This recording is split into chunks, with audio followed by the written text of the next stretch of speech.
But the mission at hand for the drivers tonight is not their stomachs or water sports. It is racing. The drivers of the HAV-A-TAMPA Series are at the Cedar Lake Speedway, a 3/8 mile facility 30 miles to the east of the Twin Cities. Reigning series champion Dale McDowell and a field of drivers are ready for the Dodge Masters 100. 3 wide down the backstretch to the point. Oh, they touch! Wallace drives the high side.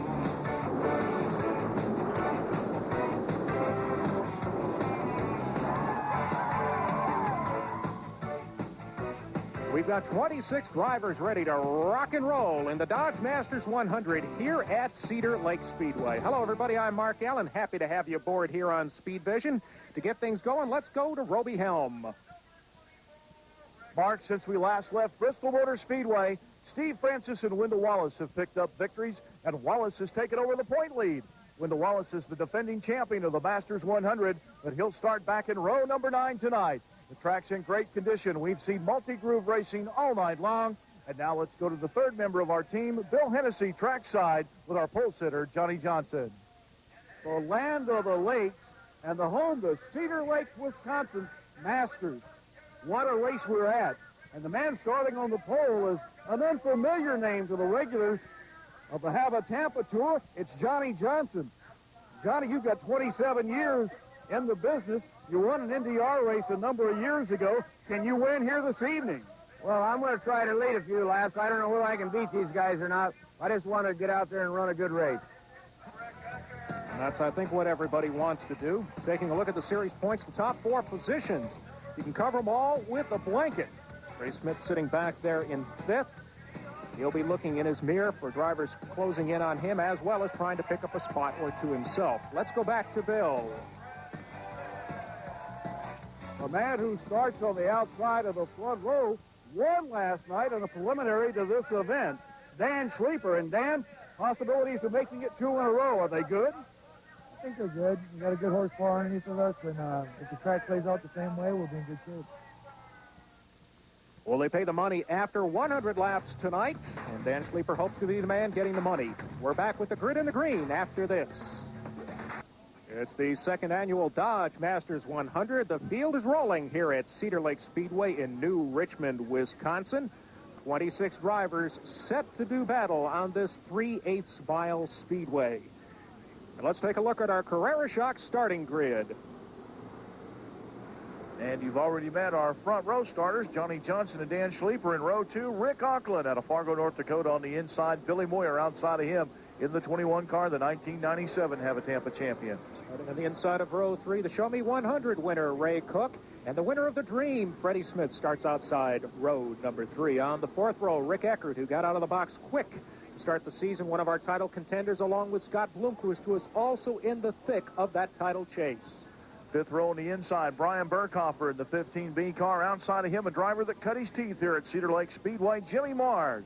Looking back through the rest of the field, local favorite Pat Dorr in the 11D. Title contender Steve Francis starting 11th.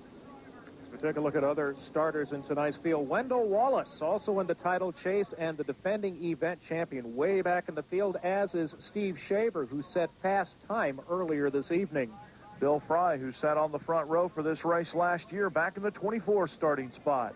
Here we go. We're all set to go. 100 laps around Cedar Lake Speedway. The green flag is out, and we are underway. We get through the first and second corner in good order. On board with Jimmy Mars, the Iski Racing Cam sponsored camera. This is the view. Looking back, if he had a side view mirror, this is what he would be seeing.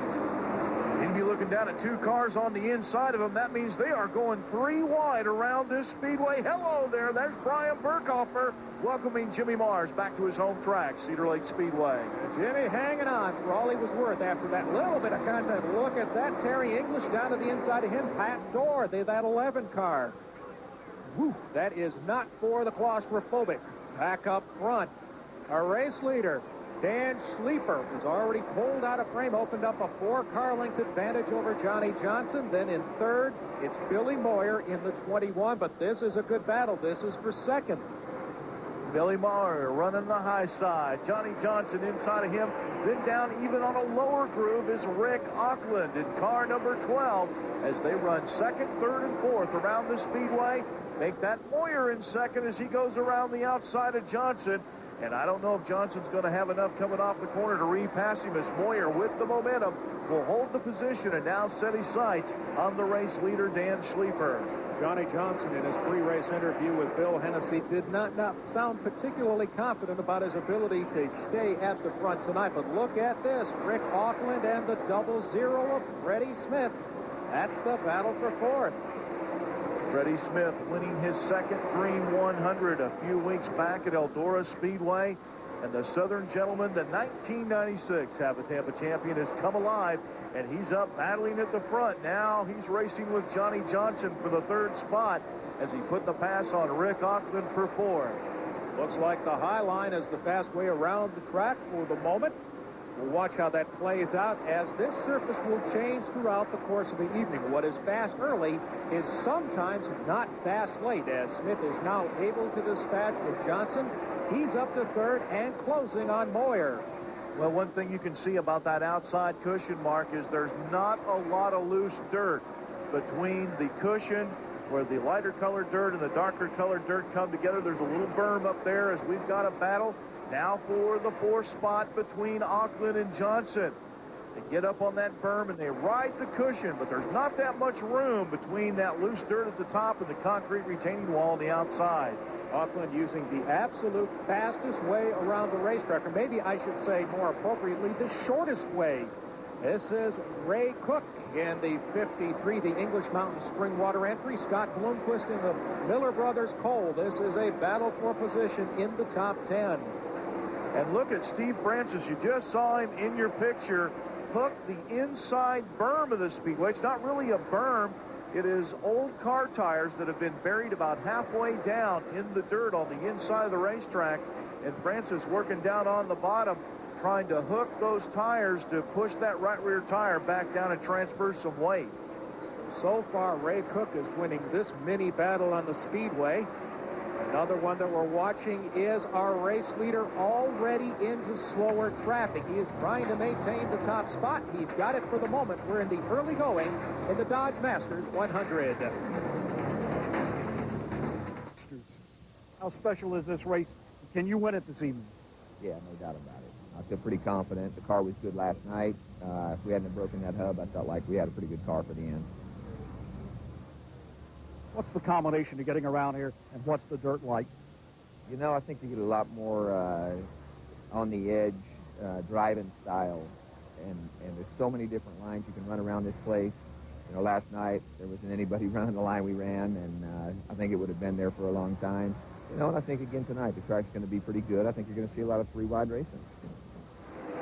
The words of Scott Bloomquist, the man who has more HAV-A-TAMPA late model victories than anybody else. We'll see what kind of soothsayer he is as this race unfolds. But there they went three wide for just a split second. You got 5 cars in there battling for the fourth position. Look at Steve Francis down, had half of that race car down underneath the inside tire barriers. He's going to do it again. Well, we're used to him carrying the left front tire, but I think this is a whole new way of doing it. But look at it. He's making it work. He's up there battling with Scott Bloomquist, just moved underneath Johnny Johnson. Bloomquist has now gone to the outside, and it might have cost him a spot as Francis digging hard on the inside. Ray Cook fading just a bit, but this is the battle we're watching. Steve Francis and Scott Bloomquist, a couple of our championship contenders. Francis came oh so close last year, finishing in the top 4, back on board with Jimmy Mars.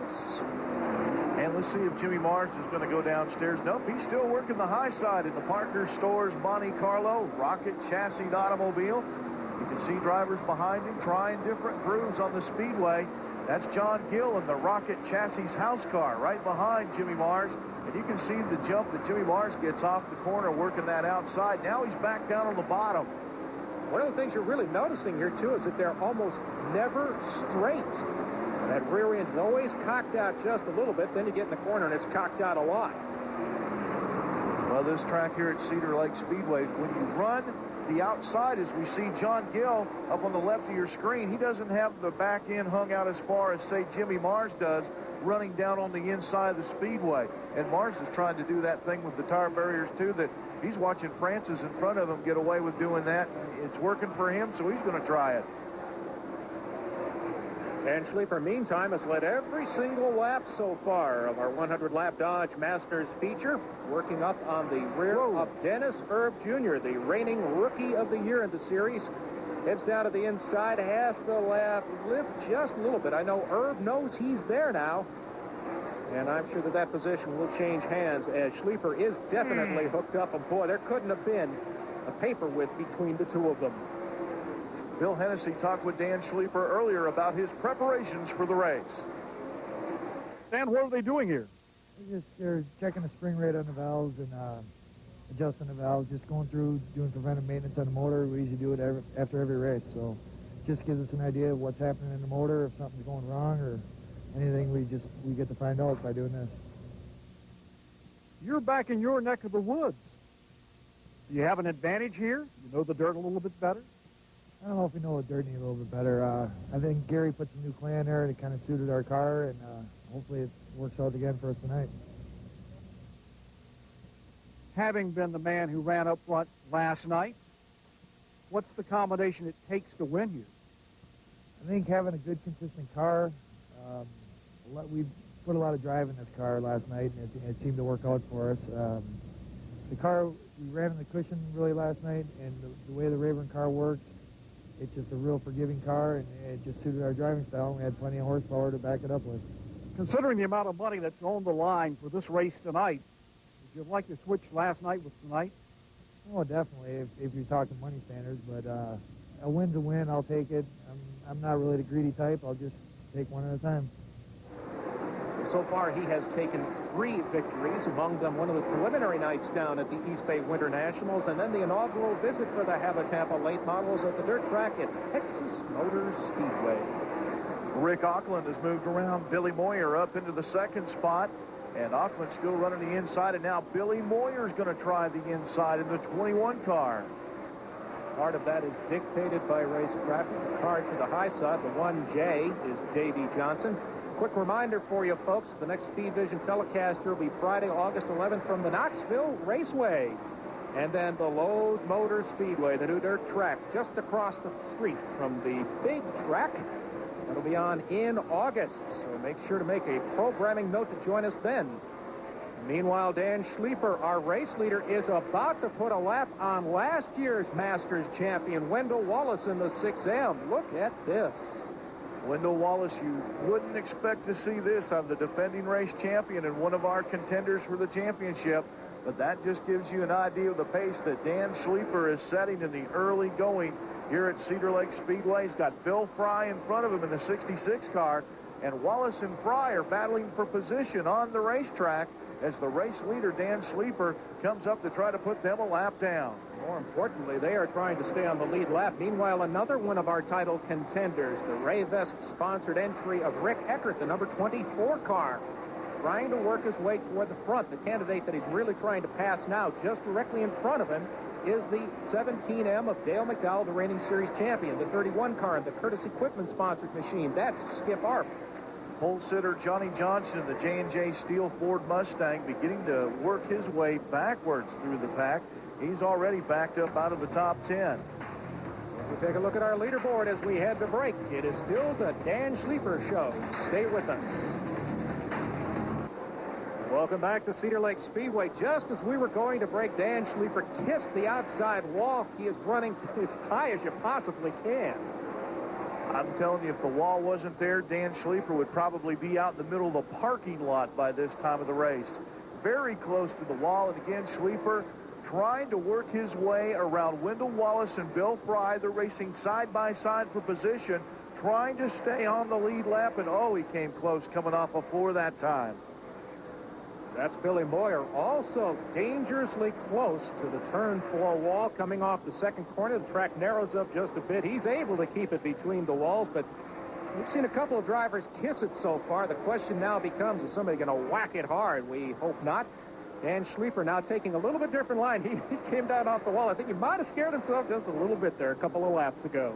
Well, Dan Schleeper, you put the rear tire up against that berm of dirt up there called the cushion, but you've got quite a bit of quarter panel behind the rear tire, and that can get awfully close to the wall. Steve Francis still running the inside in car number 15 as we look at him battle with Donnie Moran in car number 99. Our onboard camera, the 1M of Jimmy Mars. Donnie Moran, a winner of the USA Nationals here a couple of years back. The second race that Gary and Bob Cook run at the Cedar Lake Speedway each year as part of the HAV-A-TAMPA Tour. Steve Francis having an excellent season, very much in the title chase. Back on board the Iski Racing Cam onboard camera with Jimmy Mars. And Jimmy Mars still running the inside groove of Cedar Lake Speedway. He knows this track well. He's run a lot of races here. He's from right down the road in Elk Mountain, Wisconsin. And he knows how this track can change during the course of an event. And what he sees down on the inside, he thinks is the way to go right now at this point in the race. I'll call your attention once again that the way the camera is mounted, a little bit deceptive. It's aimed just a little bit toward the infield, but you can still see that his rear end is a little bit loose, sliding the tires through the corners and running basically all by himself. And look behind him. They're running 3 wide behind Jimmy Mars. 3 different grooves here at Cedar Lake Speedway. Scott Bloomquist gives you perspective going into turn 1. Dan Schleeper, our race leader, entering turn 3. So he's about a half a track behind. But look who is closing on him, the 12 of Rick Auckland.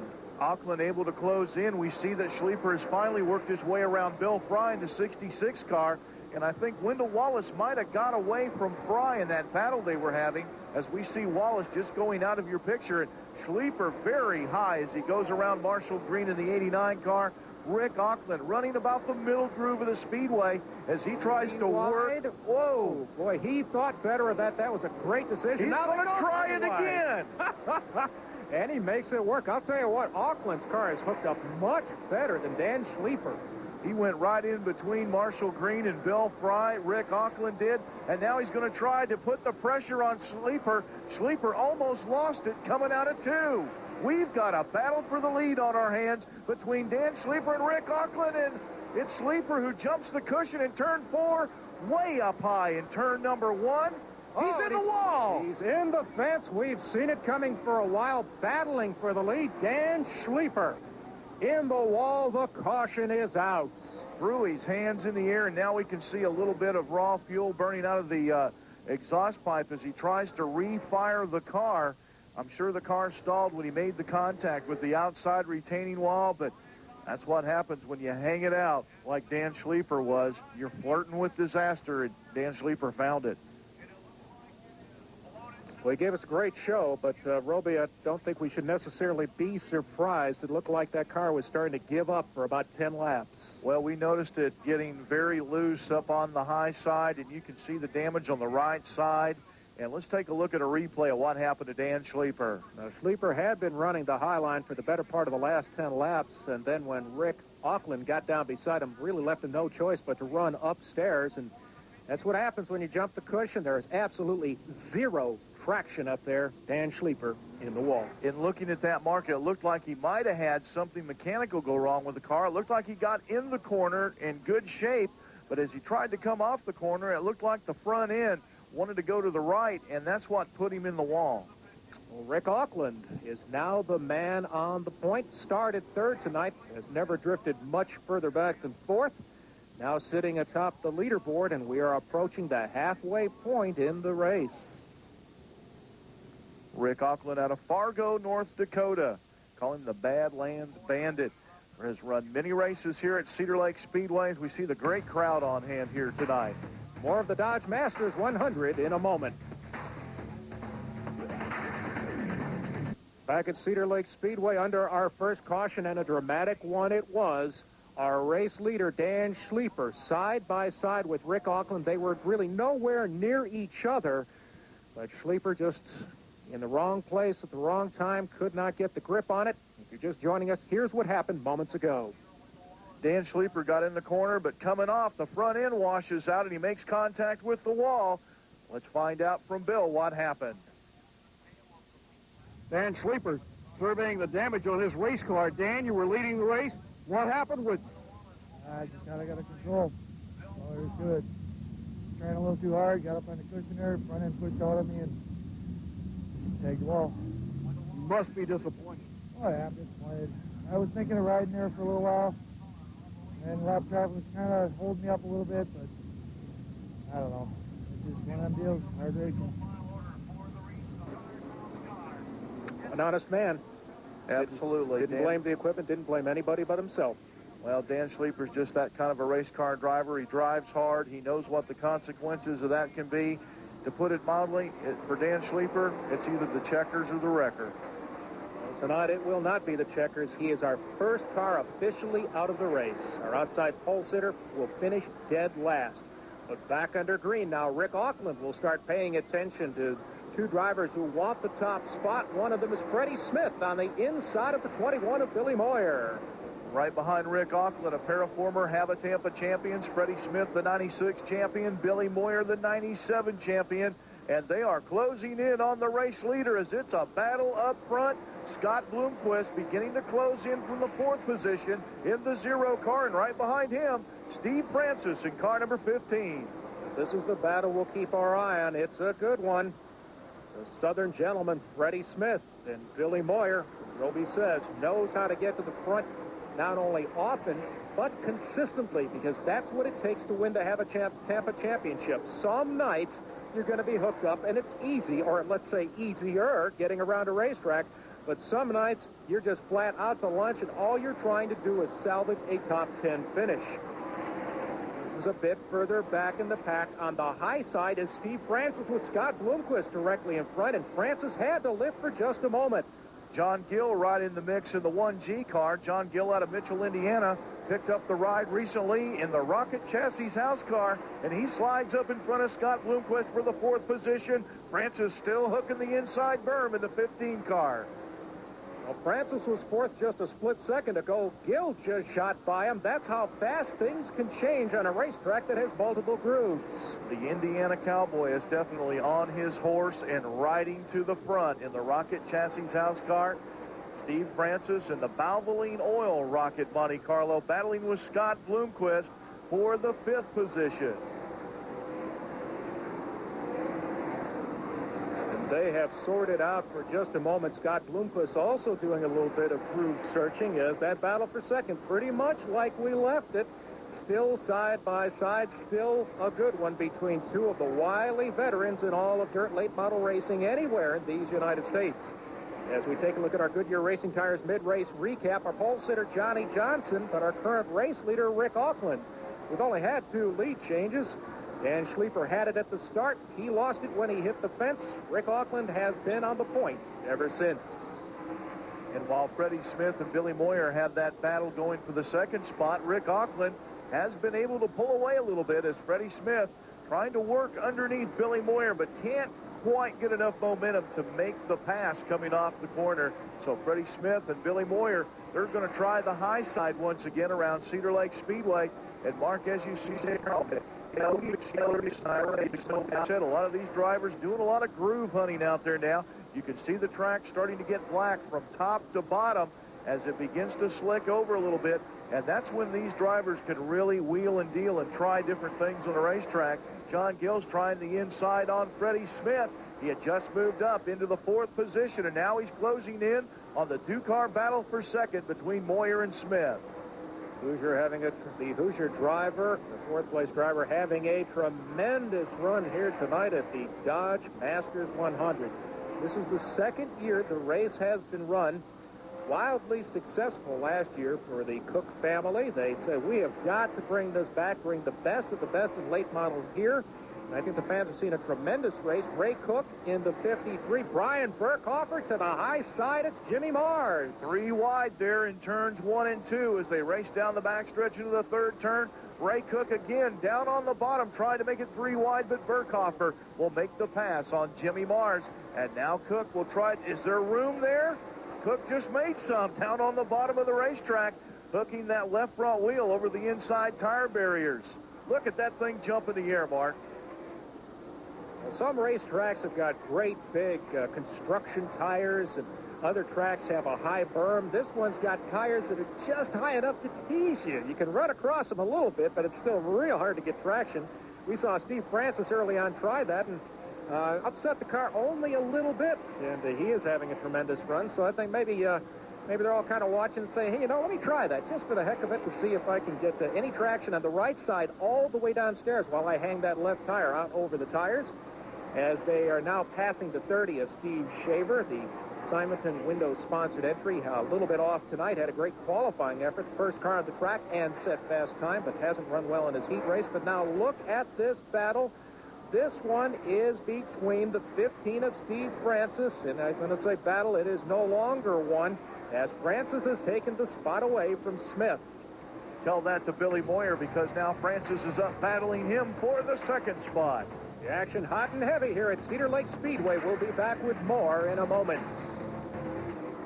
We're well past halfway at Cedar Lake Speedway, and the action continues to be everything we had hoped it would be. Steve Francis in the 15, Billy Moyer. This is a battle in the top 5. In fact, it's the battle for second. Francis puts the nose of the 15 car underneath Moyer, but Moyer with the momentum running the outside groove. And Moyer and Francis have pulled away from the fourth-place automobile of Freddie Smith in the 00.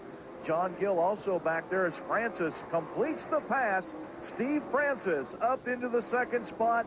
Francis, one of our 4 drivers up there battling for the point lead coming into the Masters 100. And we could see a change on the top because they were covered by a mere 79 points coming into this race. That Scott Bloomquist running reasonably well. Wendell Wallace way off tonight. He is not anything like we expected to see as the defending Masters champion. Brian Burkhofer in the 15B. Right behind him, Ray Cook. They're still working 2 grooves, and I'm really surprised, Roby, that Francis was able to make that bottom groove work. It's the first pass we've seen down there in a long time. Well, Steve Francis has been running that groove all night long. He was one of those drivers we were talking about, hooking that inside berm. He's moved up about a car width now.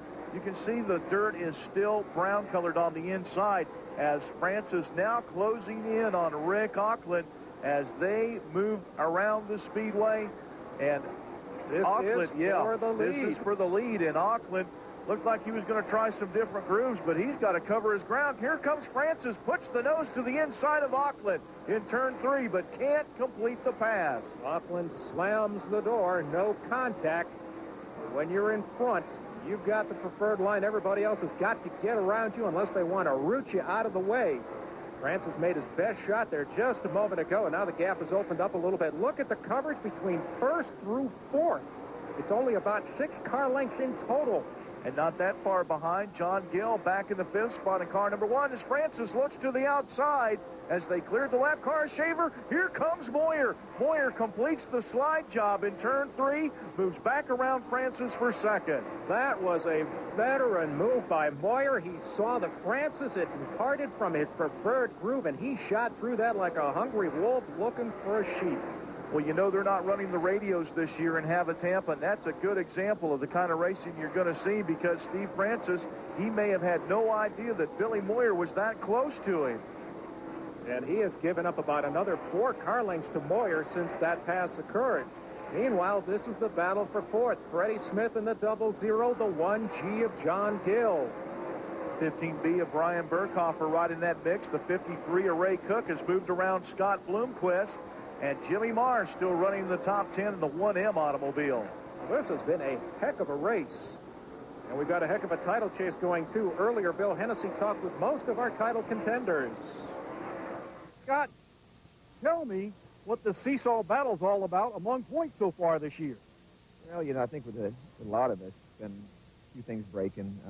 With me, we dropped out of a couple of races that we shouldn't have. I think we'd had a pretty good lead right now if we wouldn't have had some bad luck. What kind of pressure is on you watching yourself go from second to third to fourth back to second? Really not a lot. I mean, there's so many races left that I think until there's only about 5 or 6 left, then you start thinking about it. We're just racing now like hard as we can race to win the race. This points battle is a seesaw thing. From first to second to third to fourth, back to second to third, back to first. Now, how is that playing on your mind? Well, you think about it no matter what because there's so much money involved, but you know, we're trying not to let that play a part. You know, we try to come and win every race, but then you sit there, if your car's not perfect like last night, then, you know, we just try to ride out and get all the points we can. Why there's such a seesaw battle there? Well, this year the competition's even tougher than it has been every year. You know, there's more and more cars following it. And there's been 5 or 6 guys who've had about the same luck. You know, you get on a roll and you get going real good, then you have a couple weeks where you don't do very good, and it seems to just be bouncing around. You know, I led the points there for a while, and Wendell got the lead back, and hopefully we can bounce back here. We've had some bad luck the last 3 weeks, and maybe we can do a little better tonight. And the fourth combatant in our championship hunt, Wendell Wallace, was busy underneath his car trying to get it prepared for tonight's race, and I don't know if Bill Hennessy wanted to get down under there with him. Yeah, it's a dirty job, but that's what we pay Bill to do. But whatever Wendell Wallace was doing, it doesn't seem to be working too well tonight. He has never been in contention. In fact, has never been in the top 10 since the drop of the green. Well, Wendell Wallace was right close to going a lap down early in the race, but I think the caution flag brought out when Dan Schleeper hit the wall has saved Wendell Wallace as far as going a lap down. So he's still on the lead lap, and we can see him lurking back just outside the top 10 in the 6M cars. He runs behind Jimmy Mars. Meanwhile, back up front, pressure was put on a few laps ago, put on our race leader, Rick Auckland, by Steve Francis. Now he's feeling the heat of Billy Moyer, who has spent the better part of the second half of the race in that position. Steve Francis got by him a little earlier, but Moyer made the inside slide job move in 3 and 4 to move back around Francis up into the second spot. While Francis was in second, he was about the only driver that has really made a challenge on Auckland since he took over the lead. We're heading toward the finish. Stay with us. We're in the waning laps of the Dodge Masters 100 here at Cedar Lake Speedway, where Rick Auckland is holding court on the point. But a suitor for that top spot directly behind him, Billy Moyer, has been within 3 car lengths for the better part of the last dozen or so laps. And we can see the leaders closing in on lap traffic. The car directly in front of them, the 99 car of Donnie Moran. So that might play a role in the end of this race as we are closing in on the 90 lap mark with 10 to go. So you can see the 99 car of Donnie Moran, the 1J of Davey Johnson directly in front of the race leader, Rick Auckland, with the 21 of Billy Moyer closing in, and Moran goes to the outside and gives the leaders room. That's the mark of a true professional. And whether he meant to do it or not at the start of that is hard to tell. It looks like he was starting to slide up. And I'll tell you what, Rick Auckland took a huge chance, shot down into that gap in a hurry. And by the time that Moran would have been able to collect the car back under him and maybe slide down, he saw that he had a window full of black car, and the discretion was by far the better part of Valerie. He stayed to the high side, and then looky who came with him was Billy Moyer. So it can happen just that quick here. Now, a little contact right in front of the leaders. Davey Johnson and Pat Dorr, one of the local favorites from New Richmond, Wisconsin, the 11 car getting together. Johnson and Dorr both go to the outside and let the leaders go underneath them. And Auckland and Moyer have pulled away from the third-place car, Steve Francis. Moyer must be wondering, wait a minute, they're not supposed to yield so readily here. You're supposed to let me work race traffic and try to get around Auckland to get to the point. Well, they're closing in on Bill Fry in the 66 car, so maybe Fry will give Moyer some help with Rick Auckland. Davey Johnson off the pace in the 1J. Driving the GVS car. Has a full-time job up in Pennsylvania. Races part-time. Doing a lot of racing this summer and clearly slow off the pace. Looks like he's got a mechanical problem, and he is going to take his car behind the wall. And at this late stage of the race, he is probably done for the night. But back up front, our leader is caught up to the 66 of Bill Fry, the uniform-sponsored entry. Now, Bill Fry has been a tough man to pass, as Dan Schleeper found out earlier in the race. Never could quite get by him, but look at this. Traffic has allowed Billy Moyer to close as close as he has been on the leader. Billy Moyer looked to the inside, but didn't quite have enough room down there to try to get underneath Rick Auckland. Auckland trying to stay down on the bottom as close as he can, but he's still looking for a way to get around Bill Fry's number 66 automobile. Rick Auckland hasn't been to victory lane in a HAV-A-TAMPA race in a good bit of time. And whoop, we've got a car slowed on the track. It looks like it is the 15B of Brian Burkhofer. And that brings out only our second yellow of the night on lap 90. A flat right rear tire for Brian Burkhofer in the Seibert Calf Ranch's Rocket Grand Prix. Tough break for the Muscatine, Iowa driver. He had a solid top 10 performance going. So just that quick, the complexion of this race may change again as the cars are slowed on the speedway. It'll give them a chance to cool down their tires and a 10-lap sprint to the finish. Who's going to get there first? We'll find out soon enough. Jamie Fair puts the yellow flag in the stand. We'll take a short break. And in fact, all the drivers will take something of a quick breather, but Burkhofer will get 3 courtesy laps to change that tire and get back out. There's Rick Eckert, one of the title contenders this season. He's kind of having an off night tonight in the Rayvest Ford Mustang. He won the first 3 races of the season, 4 on the year, and then about 4 or 5 races ago, they switched to the Ford Mustang from the Pontiac Grand Prix. Rick Eckert still having a decent season. There's the reigning champion of the United Dirt Track Racing Association HAV-A-TAMPA Series, Dale McDowell. Bill Hennessy talked with him earlier. I want the reaction you had after the Bristol win the next morning. Oh, man, it was a breath of fresh air for us. You know, we drove home that night, and you know, it was the way our years been when they interviewed me, when you guys interviewed me at the halfway point. You know, I really didn't know what to expect, but you know, it's been a great turnaround for us, a good confidence builder, you know, for the team, and so we're really looking forward to it. But I tell you what, this competition level, you know, the competition level is so tough that, you know, it's any one of the 30 or 40 guys can be in that position, you know, so that's what makes it tough on the racers and good for the fans. What do you think the deciding factor is right now in winning a race in the HAV-A-TAMPA Series?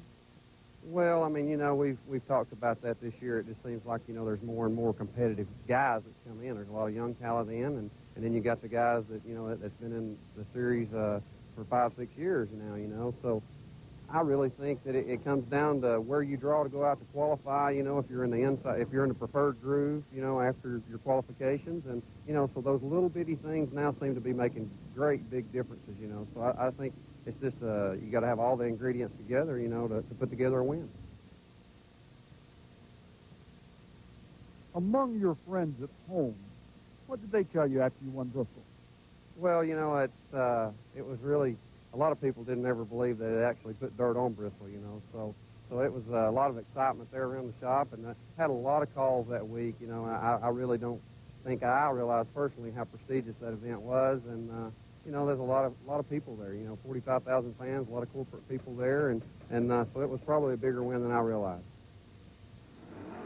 Well, that may have been one of the watershed moments in the history of the United Dirt Track Racing Association.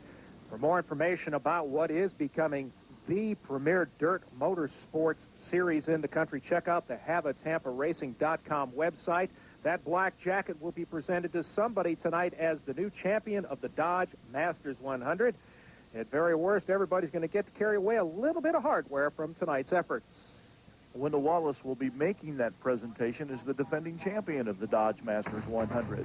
And we'll be back with more of the final 10-lap sprint after this.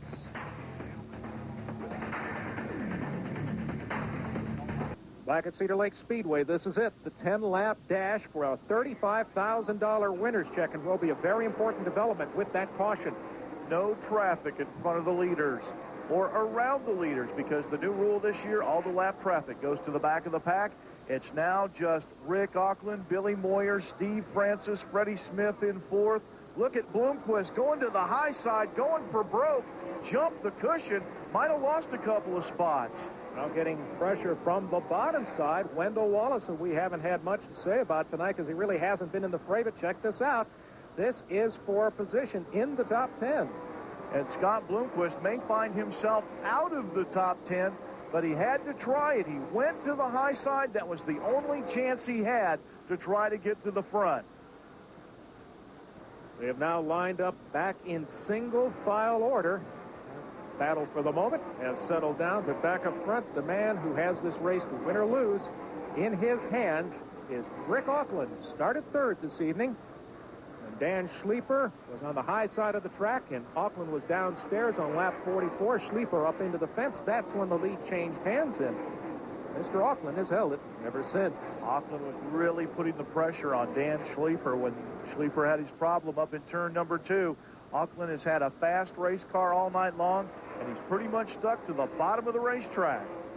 Let's give a call to John Gill, who has worked his way smartly up through the field. He's been able to get as high as 5th, but has not been able to get around Freddie Smith. Freddie Smith running the inside as well, as everybody pretty much committed down to the bottom of the racetrack. Freddie Smith looks like he could be recording another top 5 finish here tonight as we look at the race leader, Rick Auckland, in the Masterbuilt Race Cars house car based out of Caruthersville, Indiana. Southern Indiana is where the Masterbuilt factory is located, and Rick Auckland, their choice to drive their factory car for the 2000 season. And unless Auckland makes a mistake, it looks like this is his race to win, as the margin since about the second lap of this restart has been 5 car lengths. 2 to go. 2 times around the track for Rick Auckland in what would be his biggest win in some time. Steve Francis, sitting back in 3rd, looks to pick up some points in the title chase tonight with this strong run. White flag is out. 1/3 of a mile to go, a little less than that now. Auckland off at 2, down the back straightaway, and this is going to be a popular win here at Cedar Lake Speedway. The Fargo, North Dakota driver who cut his teeth at Cedar Lake Speedway goes to victory in the Dodge Masters 100.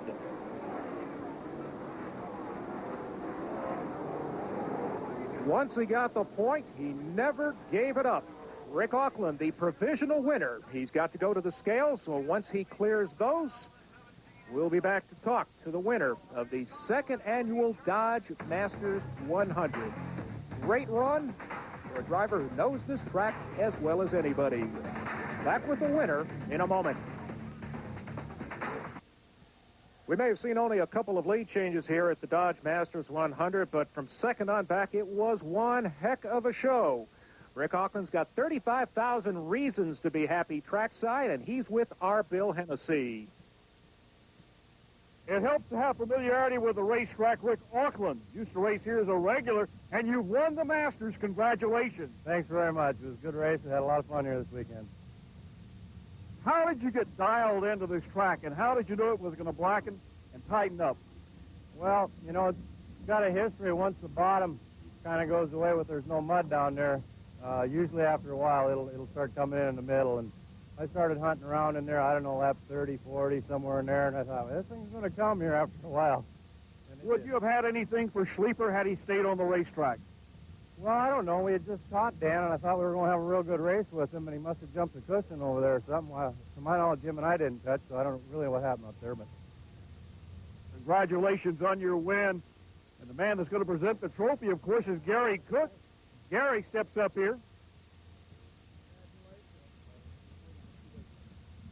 Congratulations, Rick, and here's a trophy for the Masters 100, the 2nd annual. Appreciate it. Love it. Boy, that's a nice one. All right.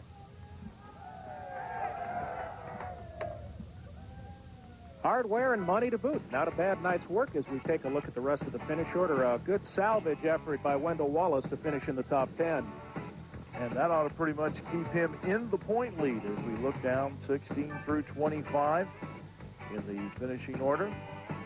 The 2nd annual Masters 100, Dan Schleeper, early race leader, comes home in 26th. Wendell Wallace with that top 10 finish atop the points. Steve Francis picks up a couple of positions, but a lot of things can happen as we